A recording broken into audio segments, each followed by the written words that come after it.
Just 40 days are left for the UPSC prelims examination. तो आज हम देखेंगे कि 40 days में आपकी क्या स्ट्रैटेजी होनी चाहिए जिससे आपके पास होने के चांसेस लगभग 50 to 70% तक बढ़ सकते हैं। So let's dive into it.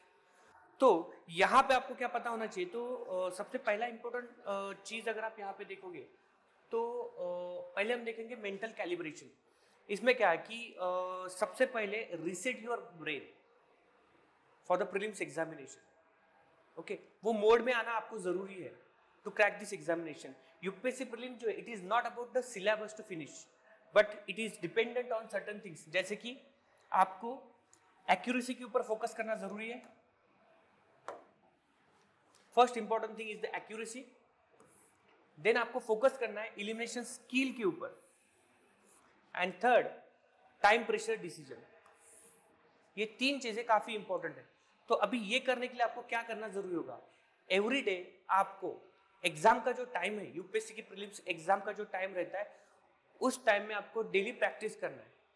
You need to hack your brain for the prelims examination. वो माहौल क्रिएट करना होगा आपको जिससे आप ये एग्जाम में बैठे हो। ऐसा समझिए कि रोज आपका 2 घंटे प्रिपेयर कर रहे हो एग्जाम के लिए, उसी माहौल में उसी एनवायरमेंट में बैठे हो, पेपर सॉल्व कीजिए। That is the first important thing. Second important thing, अभी जैसे जैसे एग्जाम पास में आ रही है, मे भी ऐसा हो सकता है कि एंजाइटी काफी बढ़ जाती है स्टूडेंट्स की। तो इसके लिए क्या करना होगा, तो डेली 5 मिनट्स ब्रीदिंग टेक्निक या फिर मेडिटेशन आप कीजिए। स्पेसिफिकली जब भी आप एग्जाम में जाते हो या फिर 2 घंटा प्रैक्टिस करोगे, आप एमसीक्यू प्रैक्टिस करोगे, तो उसके 5 मिनट पहले ब्रीदिंग के ऊपर फोकस कीजिए, मेडिटेशन कीजिए 5 मिनट, मोर देन इनफ हो जाएगा। आपका जो माइंड है वो थोड़ा सा काम होने को काम हो जाएगा, थोड़ा सा ये हो जाएगा। देन यहाँ पे अगर आप देखोगे अनदर थिंग्स जो कि इंपॉर्टेंट है, और हम यहाँ पे देखेंगे कि स्टडी प्लान ब्रेक डाउन करेंगे। और यहाँ पे हम जो देखने वाले दीज आर 4 फेजेस में हम ये देखेंगे कि क्या क्या आपको करना होगा। तो फर्स्ट यहाँ पे जो है आपको एग्जाम के लिए स्टडी प्लान ब्रेकआउट करना होगा। मीन्स पहले 10 दिन जो है you have to focus on foundation. अब ये फाउंडेशन में क्या करना होगा आपको, तो फोकस करना है फाउंडेशन के ऊपर। इसमें आपको एनसीईआरटीज जो है, यूज एनसीईआरटीज। एनसीईआरटी अभी आप अच्छे से पढ़िए, जो पढ़े होगे उसके नोट्स निकाले होगे तो वही आप रिवाइज कीजिए। फर्स्ट ये है, एंड 1 रिलायबल रेफरेंस बुक पर सब्जेक्ट।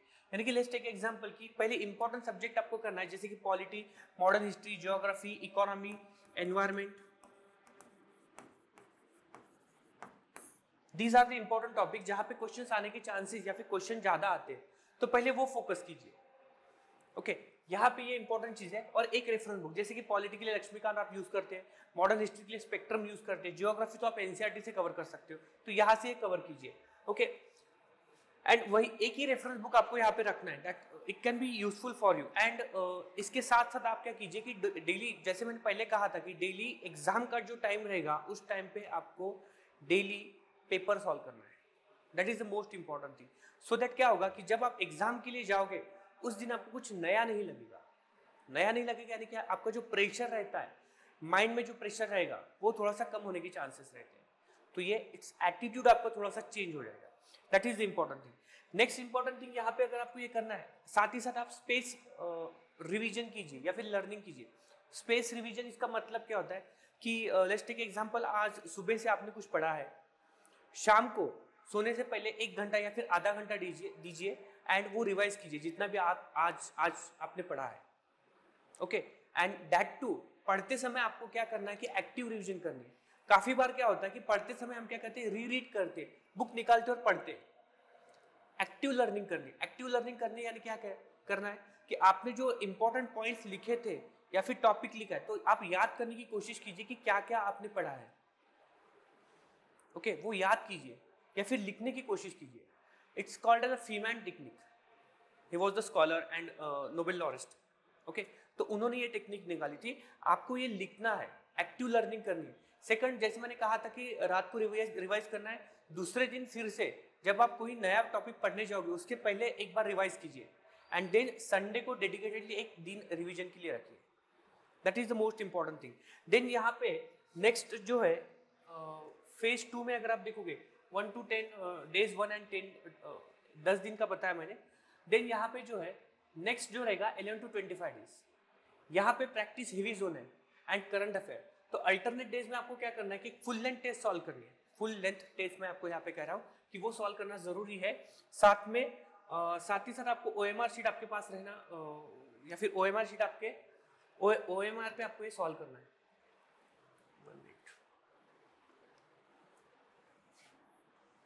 ओके, OMR लेके ये सॉल्व करना आपको जरूरी होगा सो दैट फायदा ज्यादा हो सकता है। Full length mock test, rest of the day आपको क्या करना है कि करंट अफेयर जो आप जो भी बुक नोट्स आप पढ़ रहे होगे वही आपको कवर करना है यहाँ पे करंट अफेयर्स के लिए। एंड PYQ, स्पेसिफिकली PYQ आपको जो है ना अभी कंटिन्यूसली 10-15 मिनट जो भी आप टॉपिक पढ़ रहे हो वो टॉपिक पढ़ने से पहले PYQ देख लीजिए। लेट्स टेक एग्जांपल, आप पॉलिटी पढ़ रहे हैं तो पहले 2024, 23, 22 पहले ये 3 साल के PYQ देख लीजिए कि क्वेश्चन कहाँ पे आ रहे हैं, कौन सा टॉपिक है जहाँ पे क्वेश्चन आ रहे हैं, किस प्रकार के क्वेश्चन पूछ रहे हैं। ओके, सो दैट एटलीस्ट आपको थोड़ा सा उनका माइंडसेट पता चल सकता है यूपीएससी कैसे क्वेश्चन पूछती है। Okay, mistake log maintenance, that is the most important thing यहाँ पे मैं आपको बताना चाहता हूँ। मिस्टेक लॉग मेंटेनेंस यानी क्या है कि आप जैसे मैंने कहा कि daily full length mock test आप दे रहे हैं OMR पे, तो यहाँ पे मिस्टेक लॉग मेंटेनेंस यानी यहाँ पे क्या करना है कि जो भी आपके टॉपिक है जो रॉन्ग होते हैं वो लिख लीजिए कि ये टॉपिक से कि मेरे रॉन्ग हो रहे हैं और यहाँ पे मुझे फोकस करना है। And then make a short notes of इट। जो भी आप पढ़ रहे हो उसका पूरा शॉर्ट नोट आपको एक पेज में आपको शॉर्ट नोट्स निकालना है सो दैट रिवीजन के लिए इंपॉर्टेंट रहेगा। उसमें भी जो आपने क्वेश्चन सॉल्व किए थे उसका जो है मेंटेन रखना है आपको mistake log maintenance so that it can be beneficial for your exam time के लिए आपको ये इंपॉर्टेंट रहेगा। साथ ही साथ आपको यहाँ पे क्या करना है कि subject wise revision using the your own notes, आपने जो यहाँ पे निकाले हैं वो, एंड टेस्ट रिव्यू में आपने जो निकाला था मिस्टेक लॉग मेंटेनेंस में यहाँ पे जो रॉन्ग हो रहे थे वो रिवीजन करनी है। Okay, so next important thing, take a mock every third day. जैसे कि मैंने कहा था यहाँ पे भी अगर आप देखोगे मोस्ट ऑफ द टाइम क्या होता है, we learn from the errors. Okay, and it improves our recalling and sharpen our specifically अगर आप देखोगे तो जजमेंट अपना जो है वो शार्पन होता है, 2x शार्पन होता है। तो अगर आप गलतियां अभी कर रहे हो तो क्या कीजिए, वो गलतियां जो है उसका नेगेटिव मत लीजिए, you take it positively so that क्या होगा एग्जाम टाइम में आपकी ये गलतियां नहीं होगी। ओके, और जब भी आप रिवाइज करोगे तो थोड़ा सा पॉज लेके, अगर आपको याद नहीं आता तो थोड़ा सा स्ट्रेस दीजिए माइंड को, तो क्या होगा कि आपको याद आने के चांसेस हो सकते हैं। सेकंड इंपॉर्टेंट थिंग यहाँ पे जो है कि क्या ट्रैक करना है आपको, जैसे मैंने कहा था कि मिस्टेक लॉग मेंटेनेंस में, तो यहाँ पे आपको ट्रैक करना है कि व्हाट टाइप ऑफ क्वेश्चंस आपके जो हमेशा रॉन्ग हो रहे हैं। सबसे पहले आपको ये चेक करना है, ओके, क्यों रॉन्ग हो रहे हैं। सेकंड इंपॉर्टेंट थिंग है कि आप अगर गेस वर्क कर रहे हो तो गेस वर्क में आपको कहाँ पे आपको सक्सेस मिल रहा है और कहाँ पे फेल्यूर आ रहा है। तो थोड़ा सा एनालिटिकल रीजनिंग हम जैसे कहते हैं, तो एनालिसिस करना जरूरी है कि यस मैं क्वेश्चन तो सॉल्व कर रहा हूँ और दीज आर द क्वेश्चन जहाँ पे मैं मेरा सक्सेस रेशियो थोड़ा सा बड़ा है और कहीं पे भी मैं फेल हो रहा है, तो ये आपको लिखना जरूरी है। ये टॉपर्स ज्यादातर क्या करते हैं, जैसे कहा जाता है toppers don't do different things, they do differently, तो वैसे ही हमें करना है। और अगर आपके पास इसका डेटा है तो 11th आवर यानी कि एग्जाम के टाइम में आपको पता चल गया yes these are the points जहाँ पे मैं गलत होता हूँ और ये मैंने मिस्टेक सुधारी है। दीज आर द पॉइंट्स कि जहाँ पे मेरे क्वेश्चन जो ये टॉपिक है जहाँ पे क्वेश्चन मेरे लगभग 60-70 तक ही मेरा जो है एक्यूरेसी आती है, 30% रॉन्ग आती है। तो आपको पता चलेगा कि कौन से क्वेश्चन है जहाँ पे मुझे सॉल्व करना है, कौन से क्वेश्चन मुझे सॉल्व नहीं करना है। That can be beneficial. Next अगर आप देखोगे तो जैसे मैंने कहा कि सब्जेक्ट वाइज रिवीजन यहाँ पे आपको करना जरूरी है। ओके, अनदर इंपॉर्टेंट थिंग यहाँ पे अगर आप देखोगे ना तो एक पॉइंट आपको बताना चाहता हूँ, ओके, कि क्वेश्चन जो आते हैं ना यूपीएससी के ये हाइब्रिड मोड में आते हैं। हाइब्रिड मोड यानी क्या है कि कुछ क्वेश्चन जो है कंसेप्चुअल रहेंगे एंड कुछ क्वेश्चन जो रहते हैं वो फैक्चुअल रहते हैं। और यहाँ पे आपको क्या करना है कि you need conceptual as well as factual recalling. सिर्फ रोड लर्निंग के ऊपर मत जाइए कि आपको नॉलेज है ये पता है, ज़्यादातर क्या होता है उस टॉपिक में ये गलतियाँ होती है स्टूडेंट की, नॉलेज बेस जाती है, हाँ यार मुझे पता नहीं है ये गलत है। आप ना कंसेप्चुअल अंडरस्टैंडिंग से भी आप आंसर निकाल सकते हो। एंड अगर आप कंसेप्चुअल अंडरस्टैंडिंग प्लस आपको फैक्चुअल डेटा पता है तो आपका आंसर राइट होने के चांसेस लगभग 90% के ऊपर जाते हैं। So these are the important thing. Next जो है 37 to 40 days final combat mode है। इसमें किसी ने कुछ भी कहा तो नो न्यू बुक्स, कोई भी नया बुक पढ़ना नहीं है। ओके कोई भी नया बुक यहाँ पे पढ़ना नहीं है आपको। फर्स्ट इंपॉर्टेंट थिंग, रिवीजन जो करनी है वो कौन सी पॉइंट्स की रिवीजन करनी है? मिस्टेक लिस्ट, आपकी जो मिस्टेक्स हुई थी वो कंटिन्यू रिवाइज करना है। आपने शॉर्ट नोट्स निकाले वो कंटिन्यूसली रिवाइज यहाँ पे करना है। Second, static flash card. Static flash card यानी क्या होता है कि आप एक पेज लीजिए या फिर छोटा सा कार्ड रहता है, उसमें सिर्फ आप पॉइंट लिख लीजिए, ये पॉइंट है, ओके, और एंड एक्टिव रिकॉलिंग करने की कोशिश कीजिए। धीरे धीरे देख क्या हो जाएगा ना, ये लॉन्ग टर्म मेमोरी में आपका जाएगा, सबकॉन्शियस माइंड में जाएगा, तो आपको रिवाइज करने की भी ज्यादा जरूरत नहीं रहेगी। एंड मंथली करंट अफेयर की समरीज जो है वो निकालना जरूरी है। These are the important points. इसके बाद अगर आप देखोगे तो हाई परफॉर्मेंस के लिए कुछ चीजें हैं जो कि इंपॉर्टेंट है। वो क्या चीजें अभी हम देखेंगे कि use certain techniques,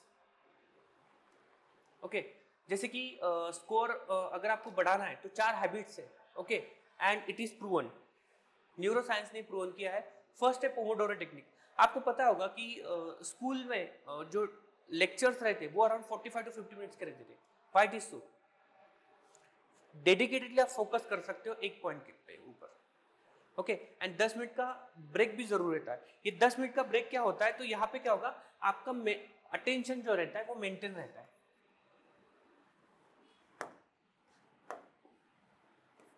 to maintain your attention,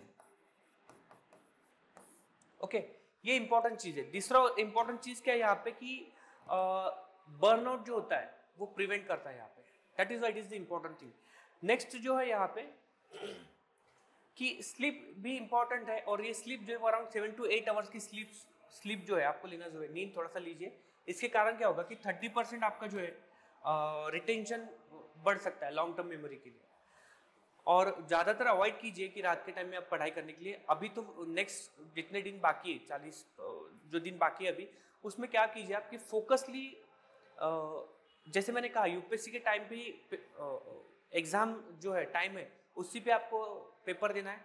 रात को पढ़ाई मत कीजिए क्योंकि एग्जाम टाइम में आपको नींद आने की चांसेस होते हैं, okay, that is the important thing. Second important thing, low dopamine routine, यानी क्या है कि मोबाइल यूज करना, रील्स देखना, ये थोड़ा सा बंद कीजिए, okay, that is the important thing. And phone scrolling जैसे मैंने कहा कि ये बंद कीजिए। एंड एक्टिव रिकॉल प्रैक्टिस, जैसे कि क्विज योरसेल्फ डेली अलग अलग क्वेश्चंस आपको जो मिलते हुए वो सॉल्व करने की कोशिश कीजिए। निगेटिव आते हैं मार्क्स, गलत होते हैं आपको तो चलेगा, एटलीस्ट एग्जाम के पहले आपको पता है कि ये मेरे गलत हो रहे हैं। मैं तो कहता हूँ कि एग्जाम के 10 मिनट पहले भी अगर आपको कुछ पता चला और आपको निगेटिव होता है तो चेक कर लीजिए उसका आंसर। एग्जाम तक जाने तक कितनी भी गलतियां हो सके चलेगा, एग्जाम के टाइम पे नहीं होना चाहिए। अगर ये करते हो तो ही आपको यहाँ पे बेनिफिट उसका हो सकता है, ओके। देन यहाँ पे क्या है, फीडबैक लूप। जैसे मैंने कहा था कि make a 40 days feedback log, जिसमें डेली आवर स्टडी आपने क्या किया था, क्या करना है वो देखना है और टॉपिक्स लिख के रखना है। सेकंड, मॉक स्कोर, आपके स्कोर कितने आए थे, कहाँ पे गलतियां हुई वो लिख के रखना है। यानी कि पॉलिटी अगर आप देखोगे, लेट्स टेक एग्जांपल की पॉलिटी, और मॉक टेस्ट में आप पॉलिटी की एक 4, 5 या फिर 6, 7, 10 आपने टेस्ट पेपर सॉल्व किए, तो अगर 10 पेपर सॉल्व किए तो उसमें आपकी टोटल एक्यूरेसी पॉलिटी सब्जेक्ट में कितनी है, पहले ये देखना जरूरी है। सेकंड इंपॉर्टेंट थिंग, उसमें भी सब टॉपिक्स रहते हैं, उसमें क्या गलतियां हो रही है, कितने राइट आ रहे, कितने रॉन्ग आ रहे, क्यों आ रहे, वो मैंने आपको ऑलरेडी बताया, वो चेक करना जरूरी है। यहाँ पे इंपॉर्टेंट होगा रॉन्ग क्वेश्चन टाइप, किस टाइप के क्वेश्चन है जो कि आपके रॉन्ग आ रहे हैं, एंड डिस्ट्रैक्शंस। मैं तो कहता हूँ कि एग्जाम टाइम में 1 डे बिफोर आप जो कहते हैं ना, कॉल करते हैं आपके फ्रेंड को ऑल द बेस्ट मत कीजिए, माइंड काम रखिए। एंड उस दिन किसी से भी exam related, study related discussion मत कीजिए, डिस्ट्रैक्शन हो सकता है, ओके। ऑलरेडी इतना प्रेशर रहता है, एक साल तक हम पढ़ाई करते हैं, तो चांसेस ऐसा रहता है निगेटिव हो जाए. And this exam mostly about attitude. ठीक है, so these are the important things जो कि आपको करना जरूरी है. Then how to attempt in the exam. Exam में अटेम्प्ट करने के लिए आपको जो है पहले सबसे इंपॉर्टेंट क्या है कि जो आपको पता है 100% श्योर है वो क्वेश्चन सॉल्व कीजिए. ओके, देन क्या कीजिए कि जहां पे आपको लगता है जोन 2 में जाना है, कि पेपर सॉल्व करते समय first stage, second stage and third stage, zone 1, zone 2 and zone 3 में जाना है. जोन 2 में जो आपने 2 ऑप्शंस एलिमिनेट किए हैं, ओके, उनको सॉल्व करना है, 50-50 में आए. जोन 3 में टोटल गेस वर्क है. ओके, अगर आपको लगता है कि नहीं मेरे अटेम्प्ट उतने नहीं है, देन जोन 3 में जो क्वेश्चंस आपने रखे थे वो सॉल्व कीजिए. ओके, रिस्क लेना है but calculated risk is the most important thing. तो अगर ये आप अगले 40 दिन करते तो मे बी इसका बेनिफिट आपको हो सकता है. So this is all about next 40 days strategy. करके देखिए, डेफिनेटली आपको इसका बेनिफिट होगा. Thank you so much, bye and take care.